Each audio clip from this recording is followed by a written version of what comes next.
My name is Ava Morales, and I'm 42 years old.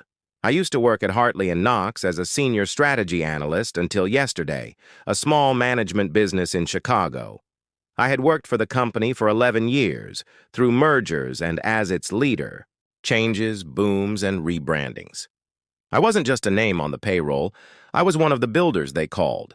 It was the person who held the line when clients were ready to leave that a deal was coming apart. Yesterday morning I left. I thought my boss, Dean Harper, would greet me with a handshake and maybe a quiet toast when I walked into the meeting room. He was already sitting at the far end of the long glass table, and someone carefully put a thin white folder in front of him, said standing as I walked in. His voice was too soft. How you'd say, "Thank you for coming in early," at a funeral. I just got a $20 million deal after 3 weeks of working late and going back and forth between Dallas and San Francisco talked. A client off a cliff after a supply chain failure almost caused the company to fail. Their plans for growth, my efforts had not only closed the deal, they had also kept the client from leaving. Everybody in the office knew it, so when I sat down and saw that Dean's eyes wouldn't meet mine, I felt tense. I could feel a slight change in the air, but I couldn't put my finger on it. He folded his hands. You've done well, truly, but we're moving toward younger and fresher energy. The thing is, when he said, "I'm sorry," I asked, not because I hadn't heard him, but because he said the term so many times that it sounded like it came from a bad HR training video. Dean slid the folder across the desk. New leadership wants a leaner team more, someone across the table said. Eva, your bold growth. Plans have been very helpful, but it's time for I slowly opened the folder and read the legalese through a blur of new chapters. I wouldn't let him see the non-disparagement severance and termination deal. Rule I looked up that went into effect right away. Yes, you'll still get your bonus for this quarter, and we'll make sure the change goes smoothly. As if shocking, someone after 11 years was polite. I didn't cry or raise my voice. Or ask for an explanation. I smiled a little and knew what was going on. I said it quietly and put out my hand. Dean shook it, and he looked almost relieved. He must have been afraid I'd make a scene. But I wasn't mad yet because at that time, I didn't feel angry. I felt clarity. A cold, sharp kind of, he didn't know what kind of insight comes when a long-held illusion finally breaks. He didn't know how much fun the next day would be yet. I slowly put my desk away. Slowly, not because I needed the time, but because I wanted it. I wanted to see how people looked at when they found out I was leaving, not with sadness, but with surprise. They didn't tell anyone. Had been made, but most people thought I was going to a client's site, and a few waved. Are you going on vacation? Asked only one person. I asked my helper, Priya, something like that?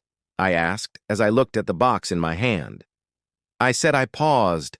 I looked for a moment at the corner window where I'd spent many late nights. From here, I could see the lake, the city, and the stars. Crane was still building things that no one needed. I had worked in this office over vacations and missed birthdays. Stayed through snowstorms, for what reason? Hartley and Knox were clearly no longer interested in those kinds of things, like loyalty.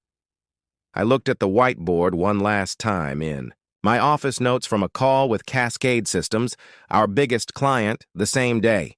I just saved a client with a plan that Dean had first said was too risky. A client thanked me personally on the phone 2 nights ago and said they were coming to Chicago next week to talk about he didn't know I was fired yet because I had a longer contract, which was my power.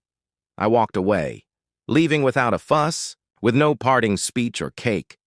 Just a quiet exit, and at home that night I poured myself a glass of wine and opened my laptop. My phone was full of contacts I'd made from scratch. I looked over my contract again, and the non-compete language was still there, but it was weak. 6 months, and it was only binding if I quit on my own. The fact that the dean signed my discharge made all the difference. I went to my personal files and found copies of the slides, notes, and work I'd done. Didn't work during business hours to save that $20 million deal. It was just a thought. Methods and ideas that they didn't believe in until they saw them work. Then I opened my email, and there it was a message from Cascade's VP of Operations saying he was looking forward to meeting with Eva. I'd like to meet with you next week to talk about long-term harmony. You've been very important to our success, so thank you. I didn't answer yet because I had other things to do, like making plans for tomorrow. I woke up before my alarm the next morning, even though I hadn't set it. One old habit, my body still, expected a trip to the bathroom in the morning and a calendar, full of project calls, but the room was empty. It felt different in my home now. It felt like a prison, but also like a fresh canvas. I slowly brewed my coffee. On purpose, I wasn't. In a hurry for the first time in years. No power suit, no laptop bag by the door, no constant Slack alerts, just me in the kitchen window and a phone that hadn't stopped ringing since I left work yesterday. I went through the 5 alerts one by one. LinkedIn messages from old co-workers, 2 emails from clients, one of which is Cascade, and a call from Julia, one of someone from our partner agency heard something. Please call me when you can. They must have been confused because they fired someone who had just saved your biggest. In order for the deal to make sense, you must not know what she did. I sat there, pull out my trusty notebook, the one I never left at work, and write down every strange thing a client said. Mental promise that no one else wrote down over 11 years, that I hadn't just kept. I knew which VPs had kids applying to college because I had earned their trust. Some procurement heads didn't like meeting with vendors on Mondays, while others wanted to meet with them on Thursdays. Briefings. I wasn't just a consultant. I was the glue that held everything together, and they cut me. The people who thought I was worthless after Dean slid that folder across the G table. They were wrong. Right on time at 9 a.m., I called Cascade Systems, but not the main line, not the customer number. Calling the service number, I called the VP's cell phone and spoke to Alex Garner. "Are we still going to the meeting next week?" he asked on the second ring. "Good luck on Tuesday. That was the chance I wanted to talk to you." In a cool voice, I told them that I was no longer working with H. Hartley as of yesterday. Knox, the line was dead quiet, the kind of silence where you can almost hear someone raising an eyebrow. Lift. Wait. What? "I was let go," I said. Trying to keep a calm tone, I told them that the company was changing its direction and was looking for younger employees and new leadership. "I wanted you to hear it straight from me." "That's unbelievable," he said. "Last month we almost backed out of the deal because of you, but you saved everything. Thank you. Alex, what's going on now? Who's taking over I think Dean or someone from their new team will get in touch with you about the accounts." "I can't see that anymore." He went quiet again. "Ava, please let me. Is this something that keeps you in the business?" "Yes," I said without a doubt that I'm not sure where to talk about something other than Tuesday's meeting yet. "Else long term. Can you meet today?" I smiled. Without a doubt, we met at a quiet bar in the West Loop. No suits, no pitch decks. Just 2 people with too much silent background noise. He got right to the point we've been looking at. Taking on some of our strategy work on our own, Alex said, "The consulting bills are over.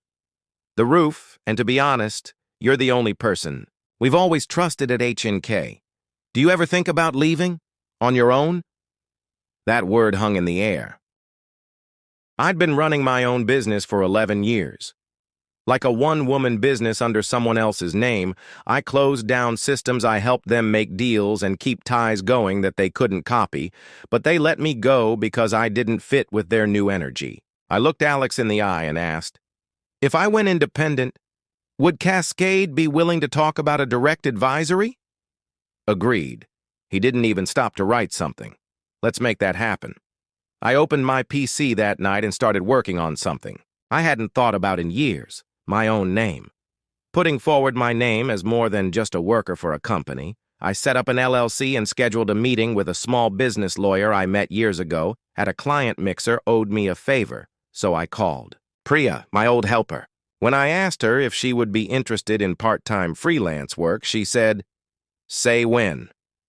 9 o'clock at night, I had a name, a formal structure, and a plan. I wasn't just going to land, because what I had wasn't tied to anything. I was going to build something on the spot that Dean would never understand.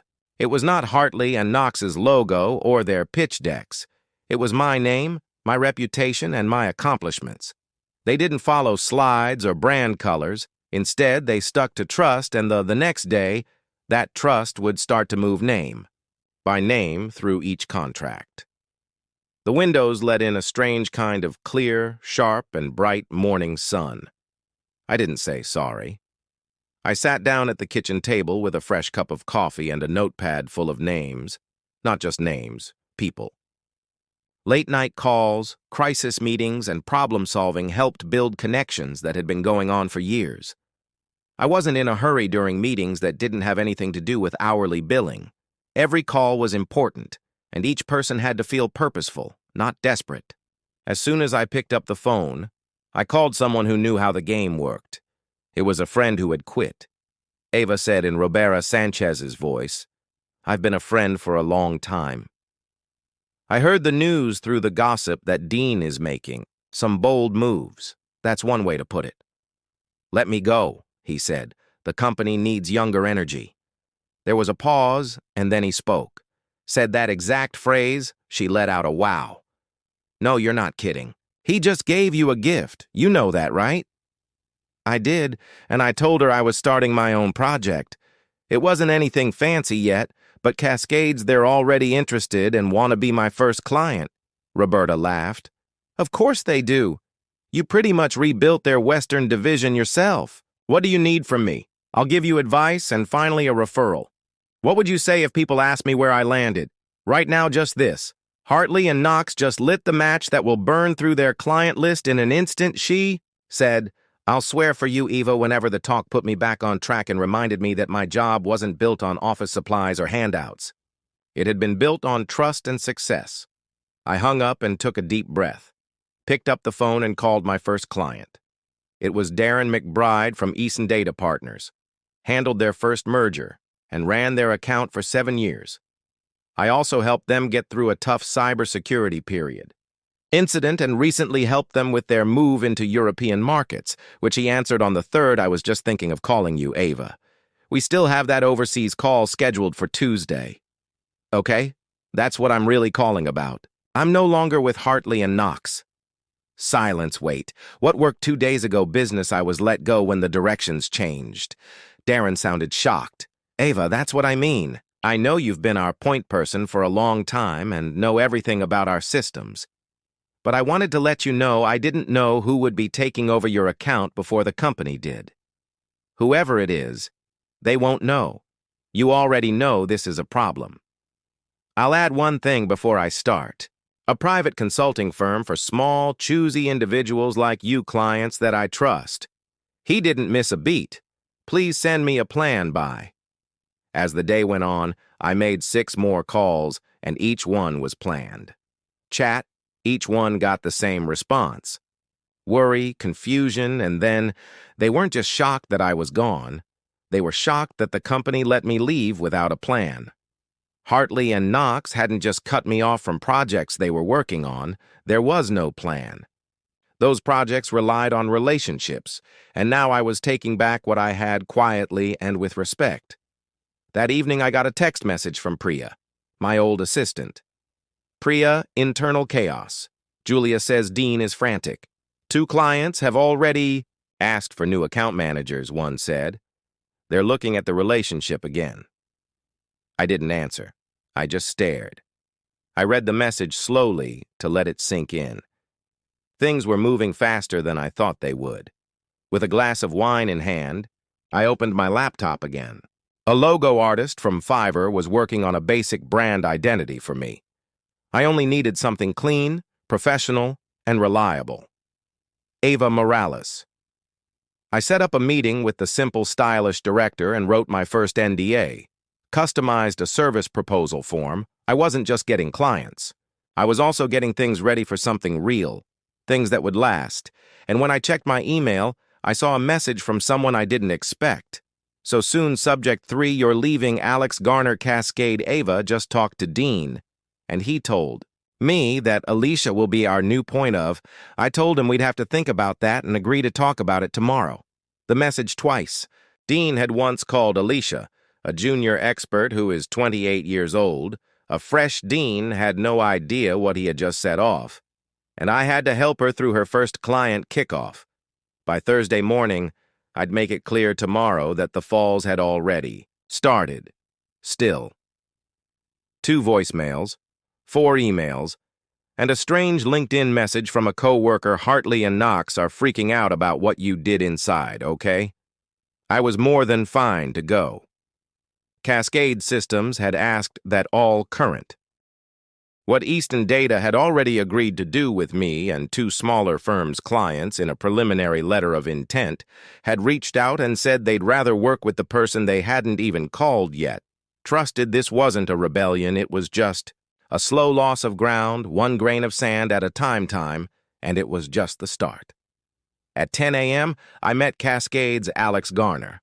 I went into their downtown office as myself. Not as a vendor or as a Hartley and Knox agent. He led me into he slammed the door behind us and folded his arms, which meant, they really fired you. I agreed. Even though you helped us with the San Diego growth, it looks like I didn't agree with. Alex sat down across from me and shook his head. Is this the new direction? We were shocked when they sent us Alicia. She didn't even know the terms of our contract. I called our COO, Andrew, by the wrong name. His name is Anthony. That was the kind of mistake you couldn't get back from. I'm not here to sell. I just wanted to be honest and tell you, Alex, that I've started something. New, small, high-touch business aimed at long-term clients who value strategy over flash. He leaned forward and asked, "How soon can you start?" By noon, we'd gone over the setup a 6-month advisory contract. Nothing pushy, just a smooth exit from the company and a move into. They wanted something easier and more direct, and I was giving it to them. Without red tape, without waiting, and with the same level of care they were used to. As I left the building, Alex stopped me at the door and said, "You know this is going to cause problems." I knew I had said that, but I didn't. "Make them," I said, reacting to what he said. For what it's worth, they didn't think much of you. That part I knew from back home. When I opened my laptop, there were 2 new messages. One was from Hartley and Knox's legal defense team. Department subject advice about private information.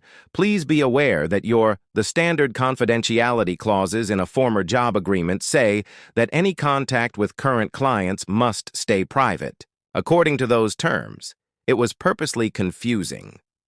The second message, which was meant to scare, came from Alicia herself and had the subject line, "Quick, hey Ava, I just wanted to know if you could remember what document you used for." I looked for Cascade's quarterly benchmarks but couldn't find it on the shared drive. Thanks for any help. Message. It wasn't her fault. She was put in a job she wasn't ready for. I was ready for anything in the name of new energy, but I still didn't answer. Everything I said would turn into a lesson she should have learned from someone else. So I closed my email and texted Priya instead. Get ready for 2 new. This week there are new clients coming on board. I'll keep you updated with Cascade and Easton Data tomorrow. Priya is also on it. Julia said, Dean is losing it again. Clients are demanding meetings. Koo asked, why are you? No longer is my name on any internal planning decks. I smiled when I saw that question coming up. Stay with them for a while. Later that afternoon, I went for a walk in Lincoln Park to clear my mind. The lake was calm. People were going about their daily lives in the city around me, but I could hear the ripples of one small change. At 4:17 p.m., my phone rang through a high-rise office building not far away. I called number Ava Morales and replied after a pause. After that, Ava, it was Gerald Mercer, COO at Hartley and Knox. I raised an eyebrow and said, "Hi, Gerald, what can I do to help you? We've had some client problems, a few. Since the changes aren't going as planned, I was wondering if you'd be interested in working with me as a consultant." I kept my tone polite and agreed to help with the handoffs for a few weeks. Neutral, but I already have contracts with 2 past clients, so it wouldn't be possible. We don't want this to get worse, and it won't as long as the firm honors my right to be fired and my rights under the contract we both signed another. He finally said, "Thank you for your time," hung up the phone, and sat down on a bench by the lake. That was their first warning shot, their first attempt to get back in charge, but what they didn't know was that I hadn't burned any, I just built a better bridge, and clients were already crossing it by Friday morning. I had 4 customers. Some of them were Langford, Ree, and now Bexley Bio, but none of them had cascade systems. Been asked, but no one had been forced to do so. Everyone had reached out after hearing the same question repeated in the business. I didn't have to sell myself because of what happened to Eva Morales. I quietly and honestly answered the phone when they called. As for my job, I'm no longer with Hartley and Knox because I started my own consulting company, keeping up our work on our own simple facts, but inside Hartley and Knox, those facts were making things crazy that morning. Priya sent me another message from Julia. Status inside the school. The head called an emergency meeting this morning because at least 5 clients have legal is trying to figure out if they can follow the non-solicit rule, have stopped renewals, or asked for new points of contact clause. But since you were fired, there's a lot of misunderstanding about what KOO is not. Not happy, and neither is the board. I leaned back in my chair and let out a breath. I wasn't looking to ruin the company. I wasn't trying to get attention, but I also wasn't going to say sorry for being what they undervalued, and most important, at 11:30 a.m., I got the subject line of Dean Harper's calendar call is, "Let's catch up, just us, time 300, Hartley, and Knox Conference Room 6B at 6 p.m. Damn it, I didn't refuse. Instead, I spent the next hour going over it again. Every part of my letter of discharge was written in clear legal language. If they sign the agreement, the company agrees not to enforce the non-compete clause if they are fired without cause. They had filed it, but they hadn't read it carefully enough. At 1:12 p.m., my phone rang. It was Alex from Cascade again. "Hey, just a heads up," he said. "Dean called this morning and said you were making things confusing and that our deal could put us at risk of being sued." I blinked, and he said, "Yes." I asked him to send it in writing. I quickly changed my mind after that. I smiled and said, "Thanks for letting me know no." Problem. 2 co-workers at Embletech are also looking for help. They asked, "Who is giving us advice now?" With me giving out your information, you're kidding. I said I was on a Zoom call with Embletech's head of strategy at 2:30 p.m., and they were restructuring and had just fired their last consulting company for not being on the same page as them. We talked for 40 minutes, and she said she'd have a draft ready in a bit. Contract by Monday. When the call was over, I saw that I had a new message from Dean. I listened. "Hi, my name is Dean, and I'd love to take a moment to talk today. Don't worry about the past. There may be a way to move forward that works for everyone. I got rid of it because he used the word alignment when he pushed me out. Now he wanted it back at 4:05 p.m. Julia called me from her personal phone number. She quickly told him, "You didn't hear this from me, but Veritan Capital pulled out." That got my attention. Sorry, the private equity group that was making moves. Hartley and Knox had been talking for months, but it was a secret. We wanted to see strong client retention and consistency after you left, and this did that.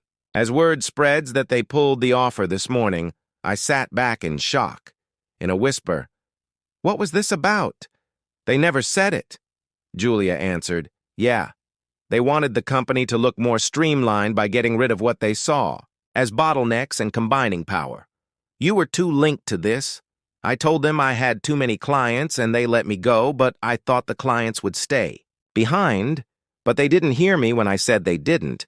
I called Gerald Mercer, the COO, one last time that night. He had warned me. I told him not to get angry, and he answered on the second ring. I heard about Veriton. Must have been a tough call, he said. You don't have to do this. Be quiet. I'm not going to do anything you didn't plan ahead of time. You took a chance and lost. He held his breath and let it fall. You could come back, he said. You had 11 years to respect what I built, but I talked over you. You gave up. That face for a younger one and a cheaper signature. It's over, he said. I told Dean I wouldn't be at his 3-hour meeting because I had other clients to take care of. And that was that. They trust me more than yours, so I hung up 3 weeks after I was fired, even though my name was on more client contracts than Hartley and Knox's top 3 advisors put together. Happened because I asked them to. They chose to, not out of sympathy or protest. They chose because I let them. Results because I took calls after 8 p.m., remembered details that didn't fit in CRM systems, and made sure they were added. Didn't have to say it twice.